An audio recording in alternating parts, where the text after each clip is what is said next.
Showtime. The following program is rated TV MAL. It contains strong.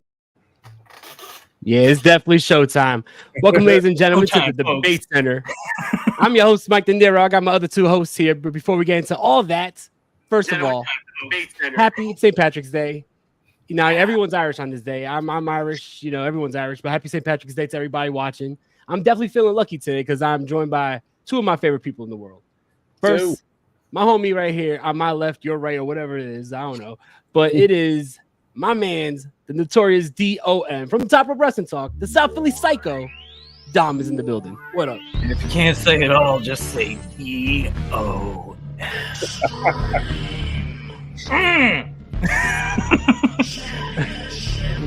Only this playing for him too, because he loves ECW. So fuck Exactly.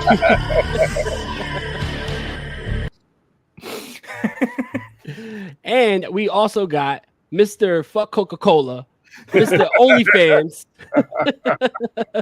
Mr. Big Valvowski of the Debate Center. My man Pepsi Phil. What up? Let me take my title off.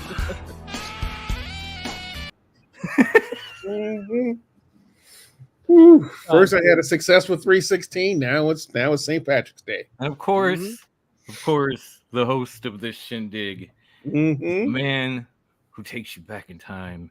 He brings you from then to now, hopefully forever. The one and only, as seen on Sirius XM, on the Wrestling Delorean, Total Nonstop, De Niro, etc., etc. My main man, 50 grand, Mike De Niro. Oh yeah, we're gonna run that. We're gonna run the whole thing. It's just gonna stay on loop throughout the episode. We're just gonna be like, or we're gonna just have to talk over it. Oh, thank you, y'all. Tough in the hood till the wolves come. Bitches let it drink in the club till the wolves come. Surrounded by the sheep in the street till the wolves come. Everyone strip on the floor. We the wolves done. Or we can't get copyright strike on this. I fucking own it. So Yeah. play it all day long. Word. So we pull up and you're harmless. Fuck you, UMG. Yeah, word, exactly. So this is the Debate Center. You know how it goes. We have a couple topics we're going to talk about today. Starting off with the first topic, a topic that was, you know, it was made official this past Friday on SmackDown. We're going to be having a triple threat for the United States Champion at WrestleMania. For the United States Champion, it's going to be the Randy Orton versus Logan Paul versus Kevin Owens. Is this a good move or a bad move? Dom, let me hear from you first. I know you hate Logan Paul. I know you wanted Logan Paul probably nowhere near WrestleMania, but especially nowhere near this title. So is this a good move or bad move, especially going into the biggest show of the year for the WWE? I can confirm and can't deny that everything he just said is true. I didn't want Logan Paul anywhere near it. I was mad that he kind of screwed Randy at the Chamber, but at least I thought that's leading us into Randy versus Logan Paul at Mania. And at that point, it felt like Daddy taking his douchebag son to the woodshed. It's like, oh, okay, let's fucking go. And then they put Kevin Owens in it. And I love Kevin Owens. I do. But I said it last week, and I've always had this opinion about WrestleMania. When it is a title match at WrestleMania, it needs to be one-on-one. This is the grandest stage of them all. This is where like wrestling gods get together and throw down. This is the same place we had Hogan and Andre, Savage and Steamboat, you know, all the classic one-on-one epic title matches. And now we got this triple threat. And I know Kevin kind of got screwed in his match with Logan Paul. At the same time, you screwed yourself. You could have dropped them knucks and stunned him. You didn't. You screwed yourself. So get back in it later. You know what? Get Randy at WrestleMania, or at SummerSlam. I'm fine with that. But all of a sudden now we got, this heated rivalry boils to a head at WrestleMania. And Kevin Owens is like, and I'm here too. Fuck. Now all of a sudden Kevin Owens is the middle child. Like, no, Daddy, don't hurt him like that. Here's how you hurt him. What's your thoughts on the Stunner RKO combination move that they did on Austin Theory on Friday Night SmackDown? I mean, I don't hate Austin Theory as much as Logan Paul, but I'm hoping it happens to him regardless. It was kind of dope.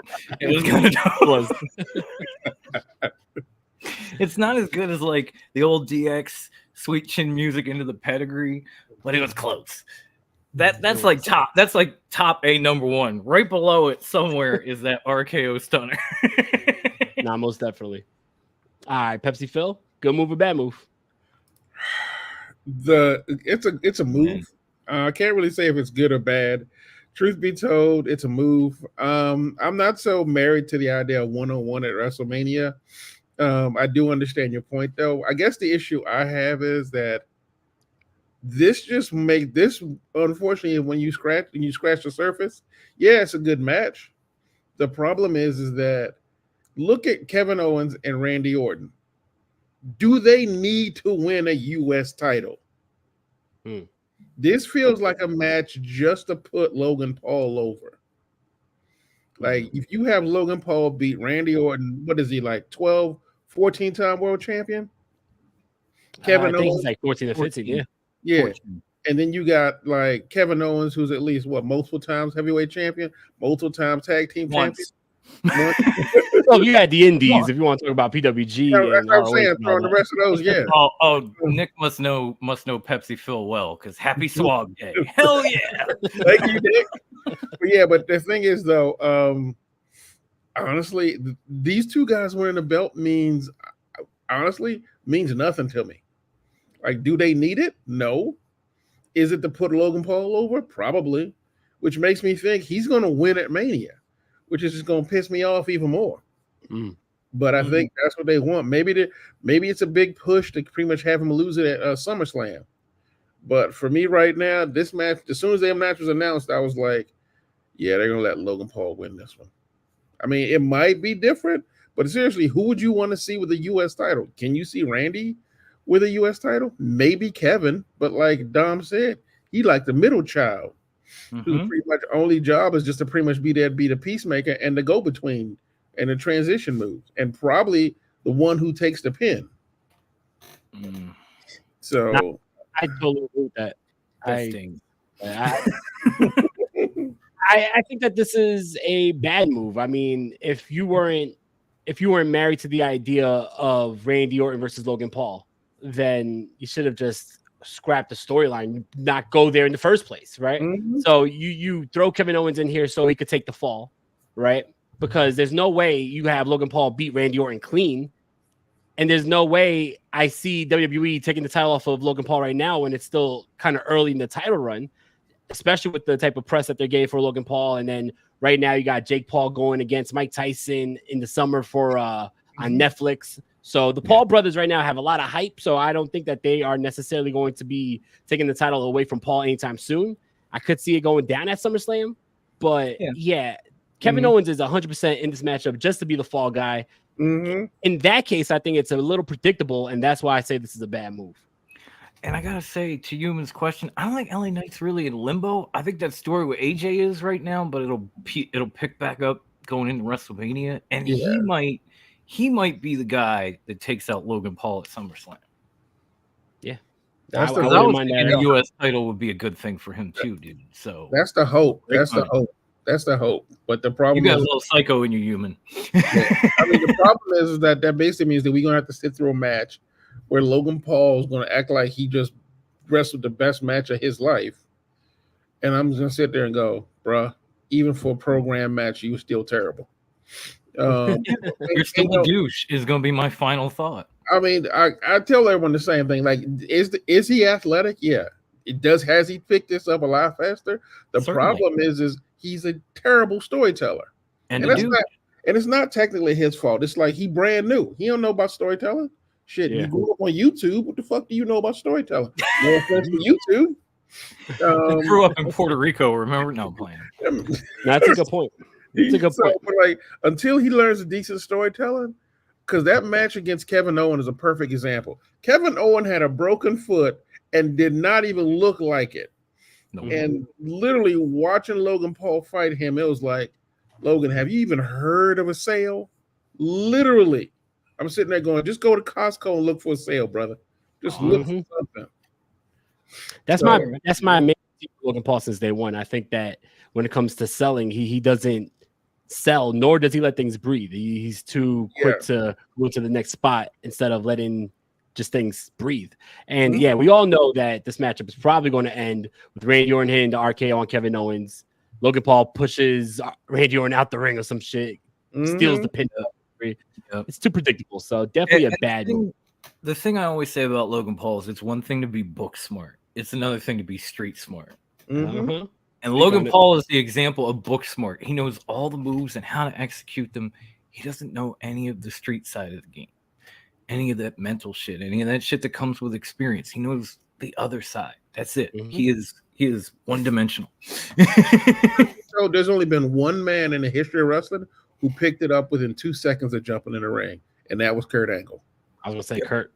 Kurt, he came out. He immediately knew how to wrestle. He knew how to sell, and he knew all that. Like there is honestly, there isn't anyone else I can say who picked it up as quickly as he did. And Logan Paul could learn a thing or two from Kurt Angle. Like literally, I'd be like Kurt Scott going, "Bro, you did it in 2 seconds. How do you do that?" Like no, honestly, for sure. This honestly, it surprises me. The dude's got WWE. It ain't like he ain't got access to legends. It ain't like every 5 minutes you look at his goddamn show, he's got somebody on there. You think off camera he'd be like, teach me to be a better wrestler. He's being trained by Shawn Michaels, who is probably the best seller and best storyteller in wrestling history. Exactly. Ask Bryan Danielson what kind of trainer Shawn Michaels is. Okay. 100%. So, like I said, not blame the Heartbreak Kid. Blame the teacher. Blame the student, not the teacher. But I mean, that's the thing that bothers me. Like he comes out like he's like been wrestling, he's gifted to wrestling. I'm like, I don't think you know what wrestling is, man. Like you got the body for it, you got the skills for it, but hey, I mean, if you think so, JP, like I you said, you allowed, man. More power to you, JP. Enjoy wrestling. He's not my cup of tea, so I just don't drink him. But you do you. Like we're not debating his athletic skill. No, we're just debating his storytelling. Now let's go. We're staying on the topic of WrestleMania weekend here because we're going from WrestleMania to probably the night before and talking about the WWE Hall of Fame. There was already a couple of big names announced for the Hall of Fame. I want to talk about potential Hall of Famers for this year. Remember, WrestleMania taking place in Philadelphia. There is a whole company that's based out of Philadelphia. Just ask my man, the South Philly Psycho right here. And you could put a bunch of names that deserve to be in that spot who have still yet to have a Hall of Fame induction. You know, I'm going to keep my names to last. So let's go with Pepsi Phil. Who are your potential names for the Hall of Fame this year? Truth be told, with ECW being sucked in WWE, which means they actually get paid. I mean, shit. Because here's the thing: if Rob Van Dam wasn't still under a pseudo contract under AEW, I'd pick him. But he's got in already. He's got 2 years ago. Is he? Oh, yeah. Really? He's in. Yeah. You are disqualified, sir. I am. All right, my turn. No, I'm joking. Truth be told, honestly, I mean, I'm still laughing. Honestly, I'd like Joey. Honestly, this would sound terrible, but I'd like Joey Styles to get put in. Yes. I'd like Joey Styles to get put in. Long time coming. Yeah, exactly. Joey Styles would be great. Like the voice of ECW is him. And the fact that he doesn't bring up his much. Pipe bomb on WWE programming was just as good as CM Punk's. Exactly. I don't care what nobody said. Right now, everyone who I'd like to get into it right now are like either retired, because there's a part of me that would kill to have Raven put in it. Like I would kill to see Raven put in. And honestly, he's floating around and no one gives him enough credit. Somebody on one thread said Kidman. I'm like, what? Get the fuck out of here. Exactly. Christian ain't even in it. You want to put Kidman? Exactly. Yeah, that's going to be a...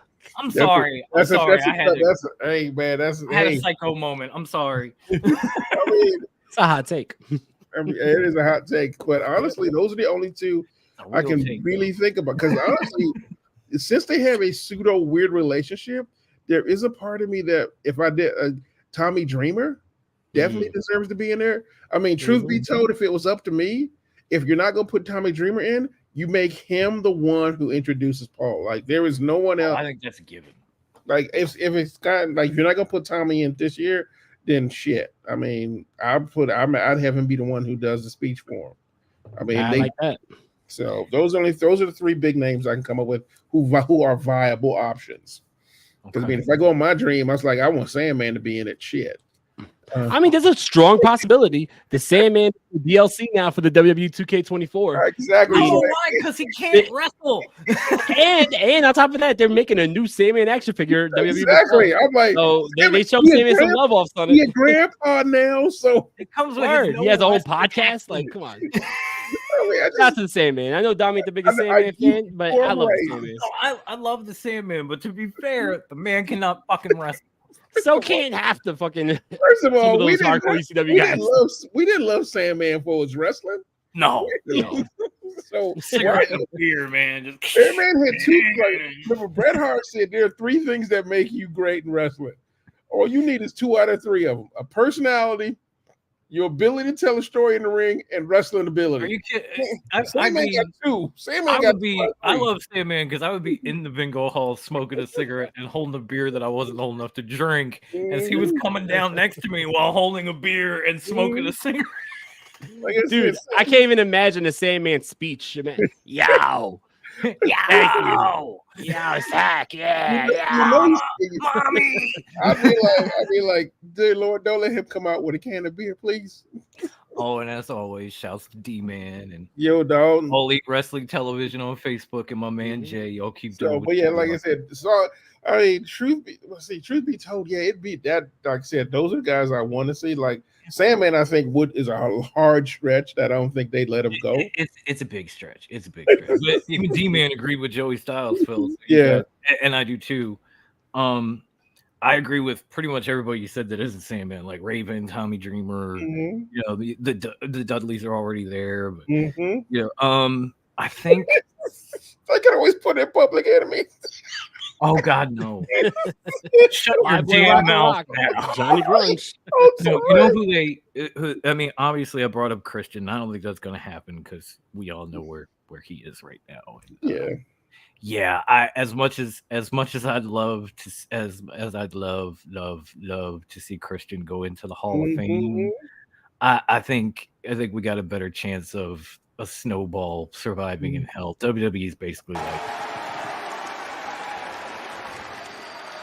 Go fuck yourself. I mean, the other problem is that Christian's doing some of the best work he has done in almost 10 years, and he just came back off retirement and doing that shit. So yeah. But there are a couple of ECW names that come to mind. Well, one's ECW. Actually, they kind of both are, but one really sucked in WWE, and the other one made an impact. The two names that come to mind are first and foremost the franchise, not Dean. The franchise, Shane Douglas. Okay. Yeah. If ECW is a part of WWE, then he should be in their Hall of Fame for everything he did for ECW. He laid the foundation. Yep. And not to cut you off, Dom, but you know Triple H holds a pretty high seat in the WWE's, rankings. And I mentioned to you on a show where you came on and we did an ECW review that Triple H in the 2000s stole 99% of his whole gimmick from the franchise. Yeah. Oh, Chef, happy St. Patty's Day to you too. Mwah. Dude, start like pinching Pepsi Phil because he didn't wear no goddamn green. I don't know what's up with him. You can tell you if you feel a froggy, jump. What? I gotta pay $3.99 to pinch you? You're gonna have to pay a whole lot more than that, brother. But yeah, the other name that comes to mind that it has for a long time, and I don't believe he's there. I could be wrong. It's kind of been a long weekend, so forgive me if I am. But Bam Bam Bigelow, that's mine. Yeah, he should have been in the Hall of Fame long ago. I mean, he's got like maybe the second biggest celebrity match in WWE history with Lawrence Taylor. At that point, the only one bigger was like Hulk Hogan and Mr. T, and they teamed up. So, he's got the biggest one-on-one celebrity match. He's the reason that guys like Logan Paul and Bad Bunny and all come through the door today, because Bam Bam Bigelow made Lawrence Taylor look that damn good at WrestleMania. And then if you go to what he did in ECW, I mean, it's a clincher. It's a fucking clincher. The man was amazing. I know Vader is in, and that's well deserved. But where's Bam Bam? Like, fuck, man. Bam Bam should have made it before Vader. He did more for WWE. There, I said it. Oh yeah, I agree. Yeah, honestly, I thought Bam Bam was already in. Truth be told. Nah, yeah, he's been getting snubbed every year. Human asked, "What's the criteria for the Hall of Fame? Is JB Noble a Hall of Fame? He is not. He is not. He's in the back though. He's still in the back though, isn't he? Oh, Temple, what up, Hey. what up, bro? Thank you for showing up, buddy. You had a great live stream last night. I'm sorry I was falling asleep during it, or I might have actually joined you. I'm sorry I slept right through it. I didn't even know you was announcing it. I got like three pings from Temple going, and I woke up this morning going, shit. No, I got the pings in bed. I was like, oh shit, Temple. Oh. Right, I listened to it for a little bit before I passed out. It was good though. It was damn good. So yeah, those are really my Christian, Bam Bam, and the franchise. Honestly, I'd be curious to see if they do Virgil. It could be. I mean, if they're but the thing is, if they do Virgil, they probably have to. Well, we'll get to that part later. But like the other one who passed away. So Yeah, you know what, D-Man, Taz is another great one. Yeah, exactly. I know he's in AEW with Christian, but he put a lot of work in for WWE. Yeah, I mean, in ring, he didn't do much for WWE, but he was a hell of an announcer. And then everything he did for ECW again. Mm-hmm. And no, New Jack is not in the WWE. I don't think he ever will be, but he's in my Hall of Fame because I'm a psycho. He's in the psycho wing of the Hall of Fame. Oh no, man! New Jack, I think New Jack right now has reached legendary status that honestly, he should be in the Hall of Fame. He should be. Like, if it's going to be a true wrestling Hall of Fame, here's the question: is it a Hall of Fame, or is it WWE's Hall of Fame, or is it a wrestling Hall of Fame? It's got to be a wrestling Hall of Fame. Abdullah the Butcher's in it. He's never been in the WWE. Yeah, that's my thing. So then New New Jack had like a cup of coffee at WWE. Unfortunately, Luger and Temple is saying Lex Luger, is he in? I don't think he's in the Hall. I don't think Lex Luger is in either. I think he's in, but he wasn't in WWE that long. Truth be told, I mean, at least he had a run there as like the narcissist. Then he was the All-American, and he body slammed Yokozuna. Yeah, if Abdullah the Butcher is in and he never been in the WWE, then Lex Luger deserves to be in for all the shit outside of the WWE. Midnight Express is a great one. He's already in. They're already in. Oh no. It was Rock and Roll. You're thinking of the Rock and Roll Express. No. The reason why is because Jim Cornette introduced the Rock and Roll Express. But the problem with the Midnight Express is no one knows which version of the Midnight Express to put in. I'm like, fucking put all of them. All of them. It's like when they put the Freebirds in, they put them all in. Mm-hmm. They didn't just put like P.S. Hayes and Jimmy and like Terry Bam Bam or Jimmy Garvin, or they put them all. Stan Lane wasn't with WWE. Was it? No, yeah, Bobby Eaton was, but I think I forget which one of them didn't make it over to WWE. They had to switch them over. Yeah, Stan didn't go to WWE. Yeah, so I think that's the question. Like me personally, I'd have the entire Midnight Express get put in. Me too. Just because period. But honestly, Bobby Eaton should be in by himself. I don't care what anyone says. I wouldn't mind that either. But I'm a huge Bobby Eaton fan. Like I'm legitimately, I'm one of the few people that actually rooted for Midnight Express over Rock and Roll Express. You know what though? Now I feel bad because we're getting the chat's answers, we're getting everybody's answers. We haven't heard from De Niro yet. Exactly. There's still a name in my head. You said I'm going to save that because I don't want to kill De Niro's momentum. Who do you think should go to the WWE Hall of Fame? See, in my heart, I definitely think that, and I've seen people saying that it's too soon. Fuck that. It's never too soon, right? In my heart of heart, you got to put in Bray Wyatt this year. Yeah. Bray Wyatt has to be put into the Hall of Fame. Taken from us way too soon. He was on the cusp of a legendary career. And I think that's one of the more like, here's the thing. Like, I'm not trying to take away from anybody else, right? But we've seen wrestlers get put into the Hall of Fame just because they announced retirement and then were jumped right into the Hall of Fame.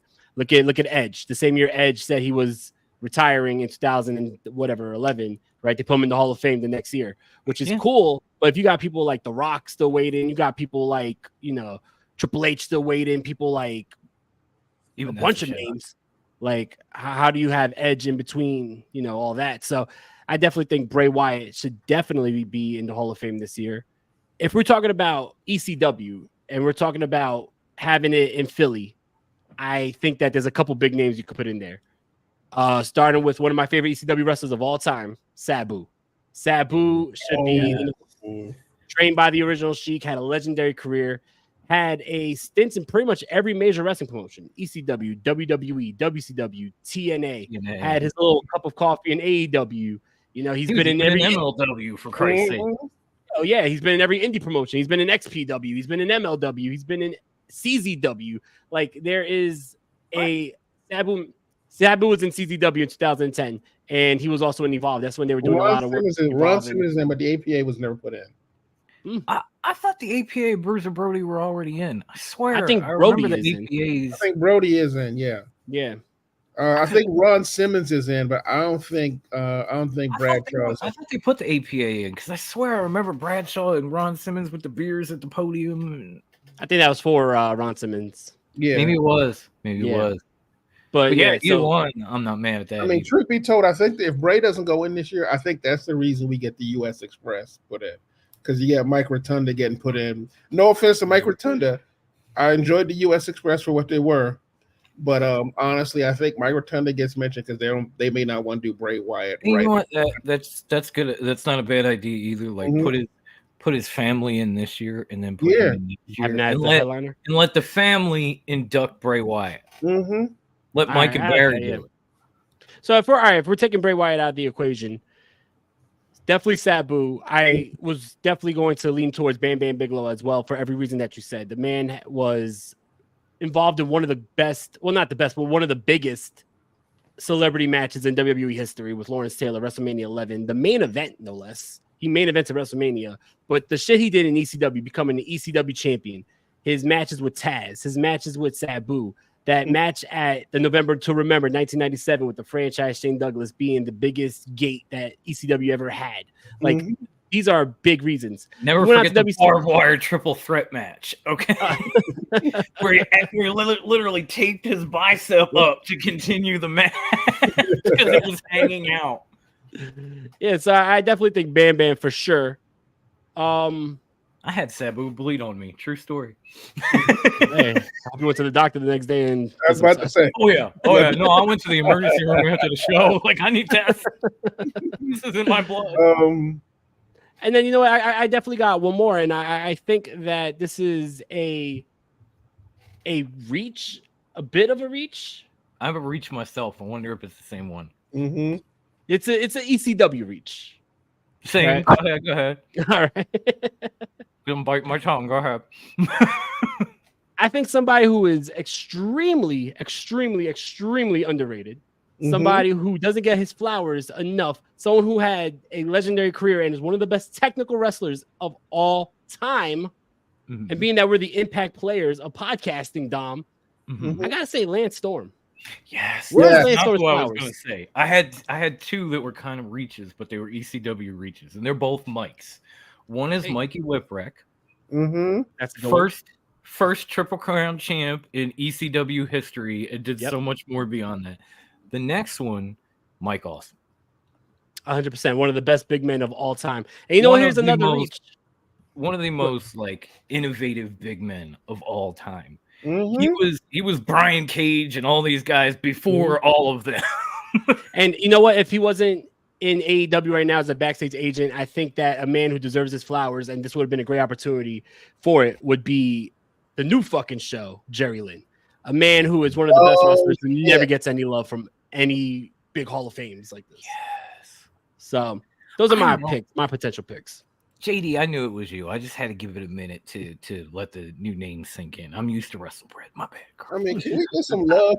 I ain't got enough room, but I'll try to bend the knee. Can we get some love for Francine? Can we get some Francine love in there? Oh, we definitely get some Francine love. We gotta get Francine into the Hall. Because I've just realized we ain't mentioned one woman yet, but Francine, underrated. Literally, that woman could take a bump like no one her business need to be taken. So I do kind of. If she was running with somebody, that somebody was a big deal. Yeah. And so if you want to talk about women from ECW that deserve to be in the Hall of Fame, and it's almost a reach because of how she passed. But you gotta say woman. You gotta say woman. Mm-hmm. Legendary Yeah, man. There are a lot of You know. woman would be one of them. Jazz would be another. Yeah. Jazz, Well, yeah. wait. Oh yeah. Okay. No, she started in ECW. I know she went to other places, but she started Yeah, in she Bingo did. Hall. She's coming out to Money, Power, Respect by the Yeah. Locks. Yeah. DMX. But yeah, but Francine was always made me laugh, and she was just great. She was great on the mic, and just for no reason, Paul seemed to love her, and I understand why. Nah, for sure. That is a good question. Bill Alfonso he's not a Hall of Famer. No, unfortunately, he's not. I mean, No, he's a he's Hall of not. Famer in my heart. Should be. Exactly. Right down the middle. He should be. And now my mom's not around to complain about the whistle, so let him blow it all he wants. I mean, honestly, if you wanted to be real specific, I would literally induct Dude Love. Okay, Brian. Since it's St. Patrick's Day, what are your favorite beers and your who are your unluckiest wrestlers of all time? Well, for me, I don't know if you can see it, but Guinness. And it's St. Patty's Day. You see me drinking it at watch longs all the goddamn time. That's my go-to. And unluckiest wrestler of all time, if your last name is Von Erich. Yeah. I'm done. I wasn't even gonna go there. I was just gonna say they are the unluckiest family of all time. I love them. They're tremendous talents, and Lord knows Kevin's boys Ross and Marshall are amazing wrestlers. And I pray for him every fucking day because that family is cursed. I think they may have lifted it. So, I mean, y'all can chime in if you want. That's fine, but that's just my take. Honestly, I was gonna pick Buff Bagwell. Yeah. Some of that's luck. Some of that is self. That's kind of Sammy Guevara's granddaddy. Every time he got somewhere, just gun foot, blah. Like, literally, the definition of Buff fucked himself. Buff fucked himself. Literally. Buff screwed Buff. Exactly. Because truth be told, from what I'm hearing, like he's still under the impression that JR is the reason he got kicked out of WWE. Dude, Temple. Anytime Dr. Tanaka and Mike Awesome got together, it was amazing. Like One Night Stand was great, but go back and watch like the other dozen matches from like 3 promotions. Temple, here, go back and watch Hardcore Heaven 1999. You'll be blown away. Is Tajiri? Nah. No. Probably should be. Yeah. I mean, the problem with Tajiri is overseas he was amazing, and he did great work. You are asking all these questions. I don't know. What about Sherry? Is Sherry a Hall of Fame? I believe Sherry's in. Sherry is in the Hall of Fame. Yeah. I'm hoping she is because she damn sure deserves to be. Because I know Miss Elizabeth is. And if Miss Elizabeth is in the Hall of Fame, the Scary Sherry better be in the goddamn Hall of Fame. No, I think she is. Yeah. I think they even did a documentary on her under WWE Legends banner. Alex Riley is the unluckiest wrestler of all time. I mean, that's not wrong. That's not entirely wrong. I was going to say Alex Riley. That's funny. I think, in the spirit of the question, I think Chris Nowitzki would be like, hold my beer. He's pretty fucking unlucky. Hey, I'm sorry. I keep doing it. De Niro, do you have an answer for this question? Yeah, you know what? Favorite beer, I'm gonna go with Modelo. I mean, I am Hispanic. I am Irish, but I'm also Hispanic. So I'm gonna go with Modelo. Most unluckiest wrestler, I'm gonna say Mr. Kennedy, Mr. Anderson. I mean, the guy had all the potential in the world, and then one botch move on Randy Orton, and boom, off the TNA you go. He kind of fits in that Buff Daddy category too, if you think about it. Fair enough. Well, he rubbed the wrong people the wrong way because he got a little too full of himself. And fun fact, y'all, St. Patrick was actually Italian, and I'm Italian and Irish. I'm Italian and Irish too. Hey. There is no better duo to spend St. Patty's Day with than the Impact Players of Podcasting. But Mr. Kennedy does admit he kind of screwed himself on that one. Because apparently he went out of his way to kind of piss off Triple H on top of the Randy thing. And I was like, oh, that's a bad call. Oh, thank you, JD. Yeah, Sherry is. Thank God. That you would have heard a psycho rant. No, Sherry's it. Like, yeah. Word. All right, let's keep the show going. We're going to talk about the next topic, and that is, has business picked up for WWE and AEW? I'm going to start on this one.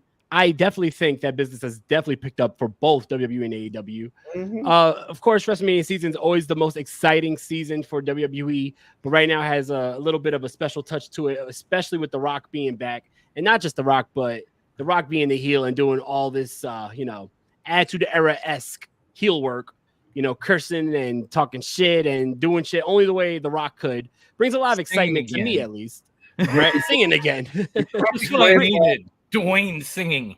But besides The Rock, right? Besides The Rock, of course, and the obvious big story with the Cody finishing his story, I think that thank you, Dom, for showing off your boy right there.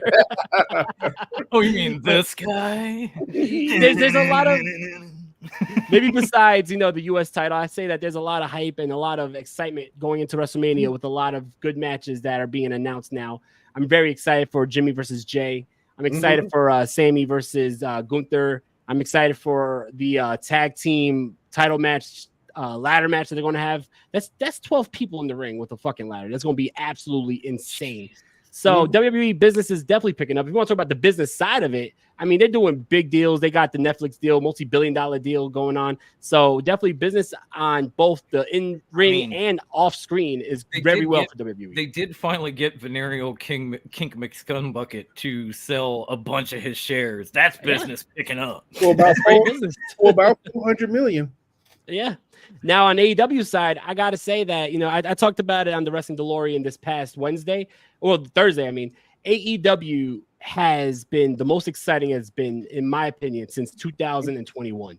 The people that they're bringing in and having added to this roster, this already stacked roster, has been nothing but amazing. Will Ospreay was my 2023 Wrestler of the Year. Go ahead, Fit. Bro, I need the t-shirt. I need the t-shirt too. We all do. Ospreay is the fucking man.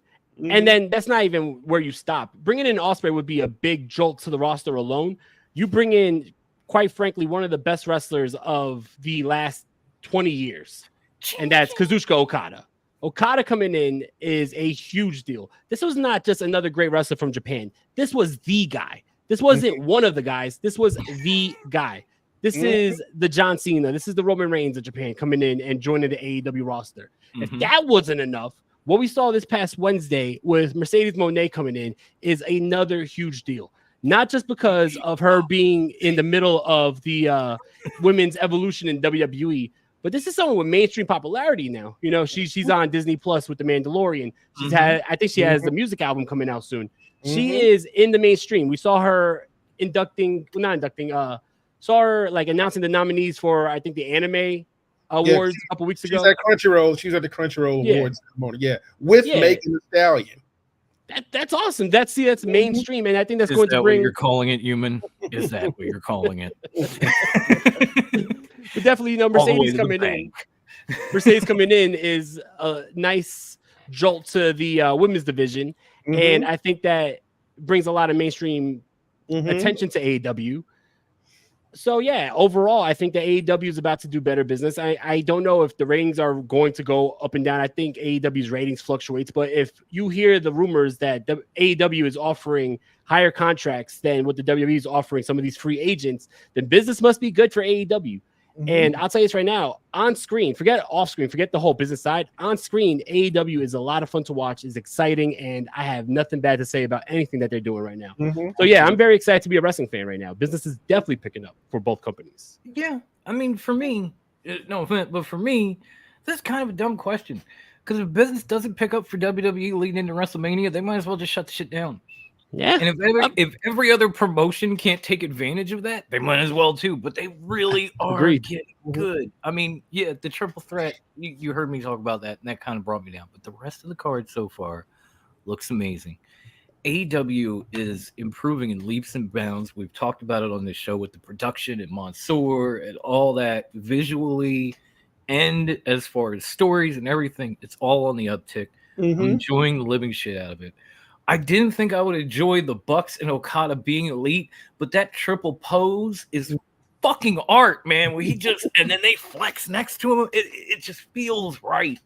It feels like it's a better fit than Kenny Omega. I'm sorry, Kenny. I said it. I love you still, but it's like they already had like a bevy of riches, and they added more and somehow improved it, and then put Sasha into that mix.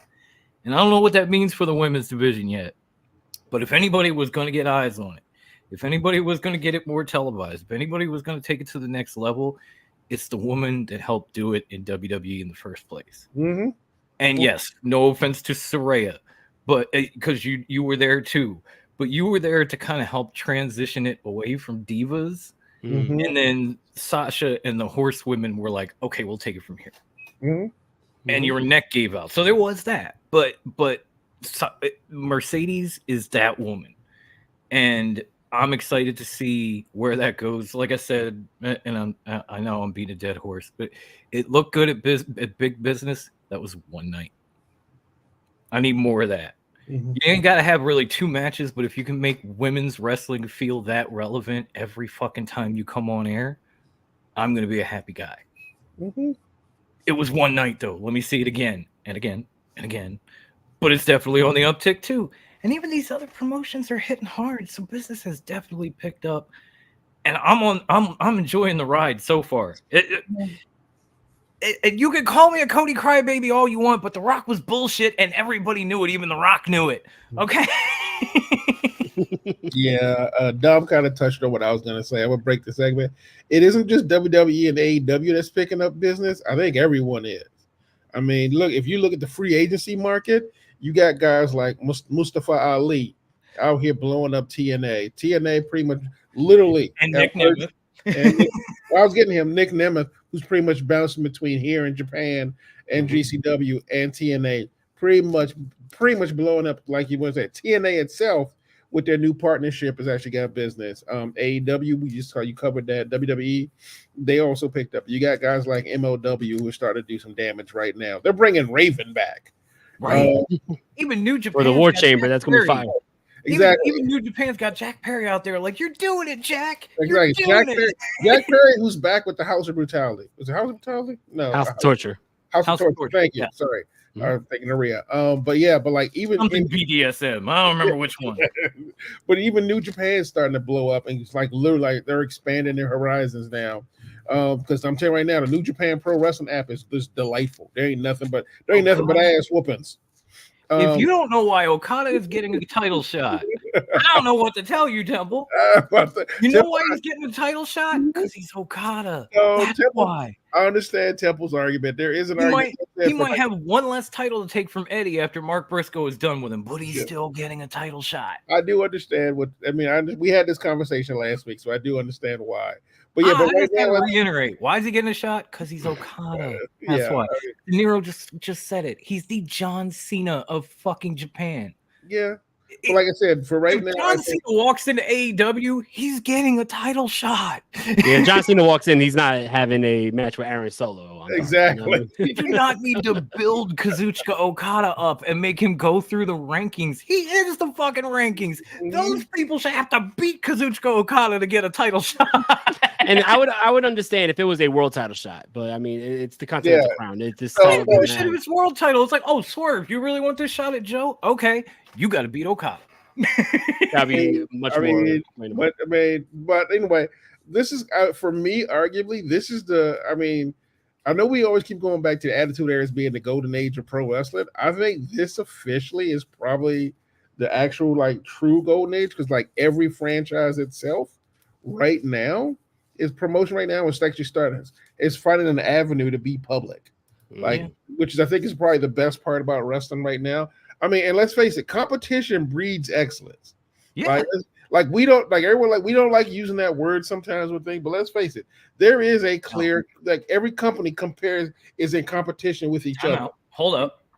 How many of us said we checked out during that time period after WCW and ECW folded because the shit got stale?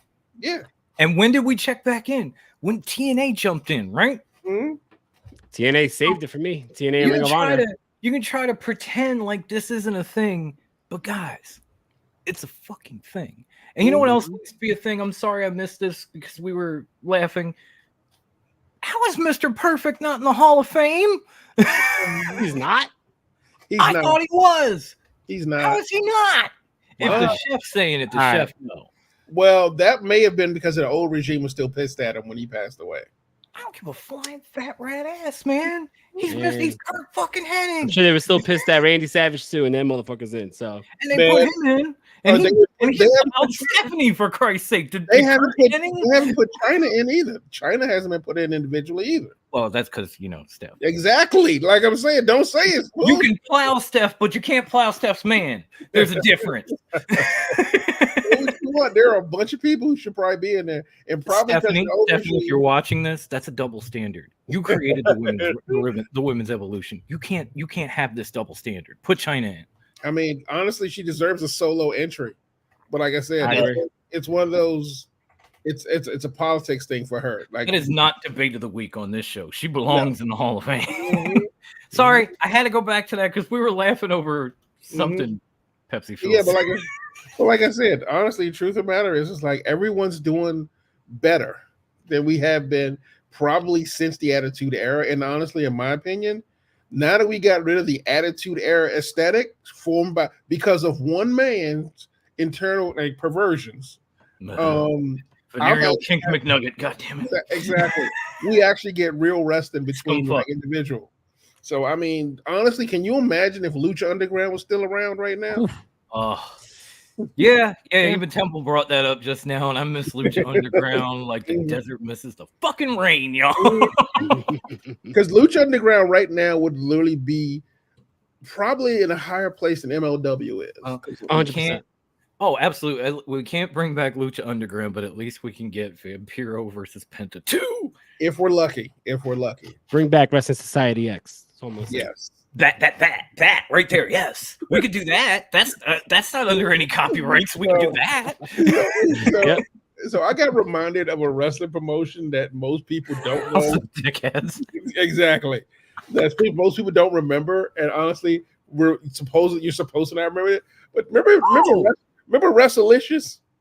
Kurt Hennig was inducted into the Hall of Fame. He was. Okay. Thank you. When I saw Brian said it, I was like, "How is he not?" Like, yeah, I mean, shit, that's a huge name to not have in the Hall of Fame. But even if you don't want to put in his WWE work, his AWA work was Hall of Fame worthy alone. Thank you, Cyber Yeti. Jesus, that makes me feel a whole lot better. Yeah, that country versus rap gimmick he had was against Master P and the No Limit Soldiers. We hate rap. Rap is crap. Oh my god, man! But him with Bobby booking now, WCW. Really, this is what we're doing. No wonder you went under. Fuck. Exactly. I mean, like I said, him and Bobby Heenan were amazing together. Yeah, no, for sure. All right, so speaking of business picking up, let's talk about business picking up in the ring. 24 hours ago, maybe a little less, but 24 hours ago for AEW Collision, the opening matchup was none other than a dream matchup, Katsuyori Shibata versus the American Dragon, Bryan Danielson. This matchup was amazing. As soon as I saw that they announced this, I was watching Rampage and they just announced this on the screen below, and I was like, wait, what the fuck? We're having this matchup on fucking not only on Collision, but it's going down tomorrow. I was very excited. I was surprised that it was the opening match, but go ahead. If they're trying to make Collision relevant, this is the way you do it. No, I agree. They've been doing dream matches on Collision for a long time. I think Collision is, in my opinion, like a lot of people, might not agree with this. It is a hot take, but I always felt like since Collision started, Collision is the better show. It's the more fun show to watch than Dynamite. But I think that this matchup was amazing. It was a dream matchup. Like Bryan Danielson said later on in the show, just a couple years ago, Bryan Danielson nor Shibata were even wrestling anymore. Both had career-ending injuries. Yeah. Who would have thought that this matchup would have ever happened in 2024? Not only happened, but happened to the caliber that it did. Amazing, amazing, amazing matchup. Another big victory for Bryan Danielson on his way to Dynasty for his dream match against Will Ospreay. Great shit from AEW. I'm not gonna lie, the ending where they're sitting there, they're bowing to each other, doing their old New Japan move at the end of it. I'm like, y'all trying to get up in my feelings right now. Yeah, man. I got chills. So, great matchup though. But yeah, so I was actually pretty happy with Bryan Danielson in this match. Like, you know what? I was joking. I totally agree with that statement. It all started in TNA, and then they just What you have with this match is like Bryan Danielson right now is in the best place he could possibly be. He's just wrestling for the fun of it. And pretty much just having like he's like, I want a dream match with this guy. Why? Because I said so. Like Because I'm me. Exactly. And my question is, do we even count him as a member of the Blackpool Combat Club still? I guess. Well, later on in the show, he made the save for his Blackpool brother. Yeah, that's what I was gonna say. I guess technically, because he still gets involved in their business, but yeah, he's a little different. Is he though? I mean, he's kind of one of those things like no. I'm not with another girl. I'm still with her. I'm gonna meet her now. Like that's pretty much what he's doing. And I'm just out having fun. I'm not doing anything with anybody else. So I'm just doing Blackpool Combat Club is the side chick. Yeah, exactly. But it's not, and honestly, good for him, man. Honestly, like you said, he came back from injury, like both of them did. But he came back from the injury, and he's like, he got a new lease on life. He got another chance. WWE, for whatever reason, didn't feel like taking a chance. He's in a place where he gets to do what he wants to do, and he's had some of the most amazing matches here and in Japan. So, like I said, I'm happy for him. And Shibata, I'm just glad he's okay. Like I'm glad he's back. That injury was terrifying when I heard it over there. When I heard it come in, I was like, I am glad he's back and he's okay. Yeah. And honestly, the way any man, and I'm gonna tell you right now, I don't care what you say. Any man kick me like that, I'm gonna punch his mama in the mouth.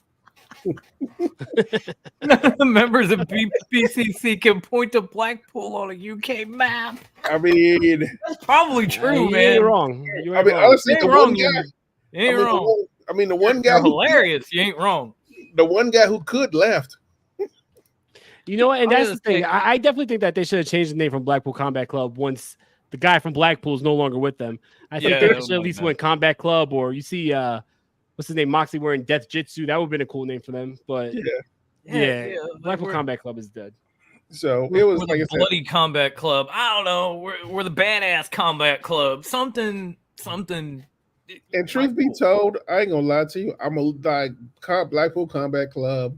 I'm a little disappointed because honestly, they really haven't put a stamp on anything. Like there are a bunch of individuals who do the same thing, but it's like, do they feel like a real faction?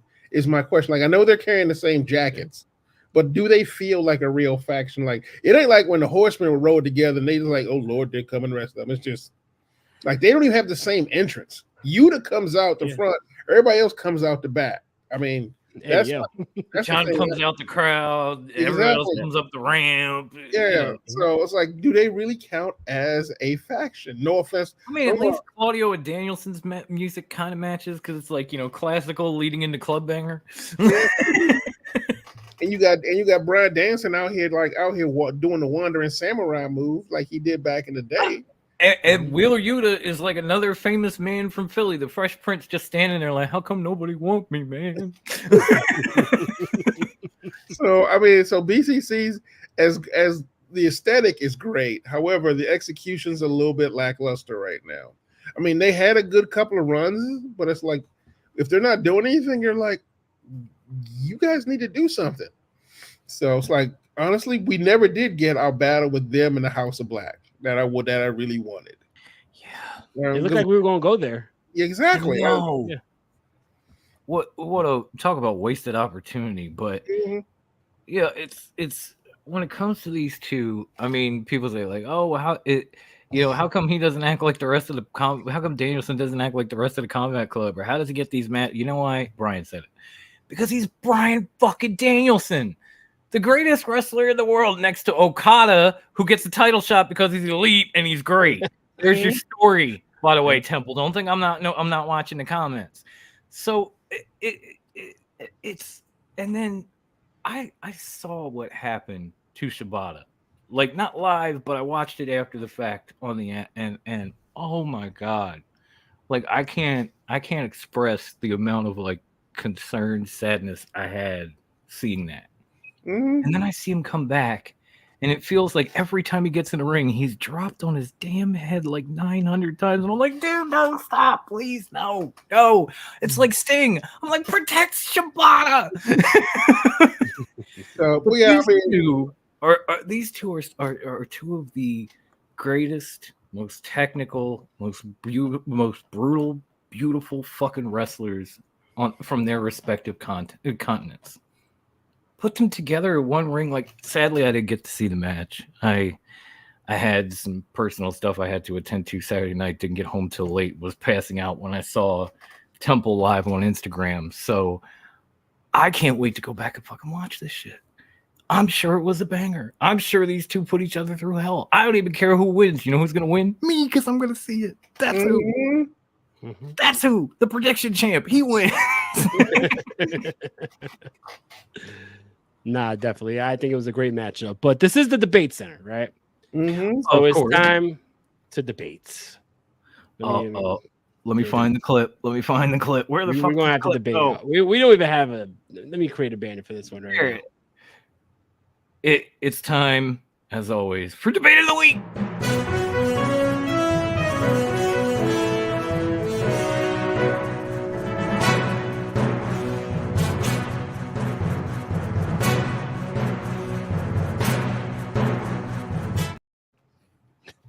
Now, all the wrestling fans are about to check out right now because this is gonna be fun, y'all. This is gonna be fun. Because I'm going to admit I'm not the most knowledgeable football fan, but I do know that I'm from New York. I do know that I just moved to New Jersey and I am about 20 minutes away from MetLife Stadium. And I do know that I have a Saquon Barkley jersey right there. And I do know that the Giants is rivals to the Eagles. Oh, yeah. And the fact that Saquon Barkley was their best player and he is now an Eagle is bullshit. What say you, Dom? Okay, first of all, you might think it's bullshit, but here's the problem. And I'm not even going to go into my team because I'm so glad he's here, but that's beside the point. You already know that. Your Giants did Saquon dirty as fuck. Because go back to last year, and he was coming up on a contract along with that crappy-ass quarterback y'all got. And they gave that crappy-ass quarterback all kinds of money, and then they were like, oh, Saquon, you get the franchise tag, which is fine, except if you get hurt, you don't get no money. If you don't play, you don't get paid. Okay, go ahead. And the man tried to push himself through several injuries to keep getting his money, which he earned, which he deserved. Yeah, I used the word. And meanwhile, your crappy-ass quarterback goes out for the season, gets every dime he got on his contract. And then the following year comes up, and they're not like, yeah, you were our whole offense on a crap team, and our quarterback didn't show up. You know what? We'll give you a contract. They're like, Go test free agency. We don't care. We don't care. So, is that how it's gonna be? Let me call Howie Roseman, the Eagles GM, real quick. Hey, you want me? Yeah, of course you do. How much? All right, I'll be there next week. Click. I mean, once again, I don't know much about football, but Saquon Barkley as an Eagle is bullshit. because. So first of all, I haven't been following it that closely, but I basically keep it. It's the same thing I always say. If Saquon got hurt, the Giants would not give a fuck. So don't be mad because he left. The man left because he was trying to take care of himself in a system that did not love him. Right, So even as far if Barber talking shit about him on a podcast. exactly, Look at this. We got the jersey. You think you're the only one that can do that? Where's this closet? All right. Anyway, the long and short of it is Saquon was like, fuck these hoes, I'm getting paid. And he wants to be appreciated. And I don't know why everybody's mad at him. If you were with someone who didn't care about you, was giving their others, treating you like the side chick in the main relationship, would you stick around? No. You would leave. And let's face it, Saquon. Rival, though. Yes. Is it a little petty? Yes. Do he care? No. He out here trying to teach people lessons. That's like when your girl have sex with your best friend and teach you a lesson. That's all it is. That's what it is. That's a little bit. That's a little bit extreme. But at the same time, I get what he's saying. Like, if I'm going to be this good at this much of this team, and you're not going to offer me a contract, then I'm going to find a way to spite you as hard as I possibly can. Exactly. And nothing stings worse than saying, I'm going across the way to your division rival who went to a Super Bowl 2 years ago and is stocking up on talent right now as we speak, because it's not even like they stopped with Saquon. They signed everybody. They went and traded the Steelers for Kenny Pickett so they could have a backup quarterback. We're like, fuck, we might need him. Who knows? Right now, the Eagles give no fucks, man. They're just like, we got to retool this whole shit because we fell the fuck apart, and we are not doing that 2 years in a row. Meanwhile, the Giants, it's just like every time you turn around, there's another head coach, another general manager, another regime change. I mean, shit, their defensive coordinator threw some fucking rant and did the half-baked shit on the way out the door. He went, fuck you, fuck you, fuck you, you're cool, and fuck you, I'm out. Bam! And just left. And then we're like, well, I guess we're releasing him. No, that motherfucker quit. Okay. Here's my thing. You're only pissed because Saquon's a great player. If y'all knew he was a great player, why didn't y'all treat him better? Yeah, I treated him amazing. I mean, you did. Your team did not. Yeah, no. And don't get me wrong. I agree. I'm a Saquon fan, okay? Because my mom and my grandfather were huge fans of Penn State. Made me huge fans of Penn State. And seeing Saquon at Penn State, I was like, oh, this dude is a beast. I hope we get him. I hope we get him. And then the draft comes up, and the Giants were like 2 picks ahead of us. 2. And they took Saquon Barkley. I was like, you motherfucking shit, goddamn, oh, you suck a fucking dick and die, goddamn. I mean, I'll say this: it was so bad. It was so bad. It was the recruiting was so good. Jason Kelsey was like, maybe I can do one more year. Right? Maybe I could come back. But I'm serious. Draft day, and I heard Saquon Barkley get drafted by the Giants. I'm sitting there like, fuck!